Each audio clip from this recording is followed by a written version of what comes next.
আমার হ্যাঁ নাই আপনার না আমার আব্বার লগে দোয়া করবা। আসসালামু আলাইকুম। আমি আজারুদ্দিনের বউ। গতকাল রাত্রে 2:30টার সময় আমার স্বামীর ঘর থাকি তালা ভাঙ্গিয়া আইয়া ঘর থাকি আইয়া বার করিয়া নেওয়া হয়েছে পুলিশে। আমি জিকাইতে আমার কইছেন না কোন কারণে নিত্রা। আমি কয়েকবার ফাতার খান্দি ওসি সাড্ডে জিজ্ঞাসা করছি যে আমার স্বামী কোন কারণে নেয়, আমার তো কইতে পারো একবারটা। আমি জানতে চাইছি টানটানোর কাছে, টানতেন আমার কোনো উত্তর দিচ্ছেন না। কইছেন এখন আমরা বার করিয়া দিতাম তোমার স্বামীর, এখন তাকে বার করিয়া দিয়া তুমি নিলাম বাজার থানার যাইও গিয়া সকালে গিয়া তুমি জানিও কিতার লাগি তোমার স্বামীরে নেওয়া হয়েছে।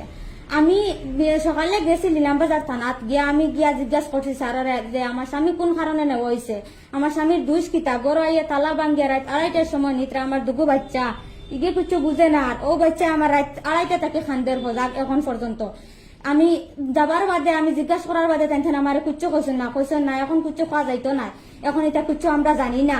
যদি টাইম জানোই না বা কোন কারণে নেওয়া হয়েছে তান দেখান যদি কইতে পারলো না টাইম তো উঠাইয়া নিলা। আপনারা তো বালা বুঝে দেখে বা খারা এটা করার।